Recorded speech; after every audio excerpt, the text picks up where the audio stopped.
কুষ্টিয়া উপজেলা শাখা কর্তৃক আয়োজিত আজকের কুমারখালী উপজেলা শাখা কর্তৃক আয়োজিত আজকের এই নির্বাচনী মিছিল পরবর্তী সমাবেশে মঞ্চে উপবিষ্ট জেলা উপজেলা এবং ইউনিয়ন এবং আমাদের 11 দলীয় জোটের নেতৃবৃন্দ, আমার সামনে কুমারখালীবাসীর একাংশ, আসসালামু আলাইকুম ওয়া রাহমাতুল্লাহ।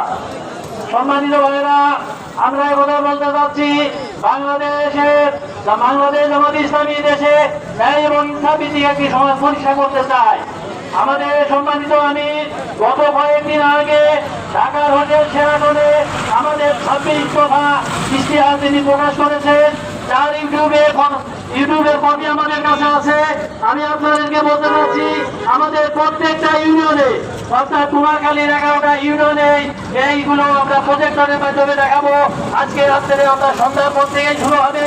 আপনারা সেই ইশতেহারগুলো দেখবেন, শুনবেন এবং জনগণের কাছে আমাদের দাওয়াত পৌঁছে দিয়ে আগামী 12 তারিখের নির্বাচনে এই কুমারখালী এবং খোকসাতে যাতে দাঁড়িপাল্লা বিজয় হয়, সেই বিজয় নিয়ে আমরা ঘরে আসবো ইনশাআল্লাহ। আল্লাহ আমাদের সবাইকে তৌফিক দিক। আসসালামু আলাইকুম ওয়া রাহমাতুল্লাহ।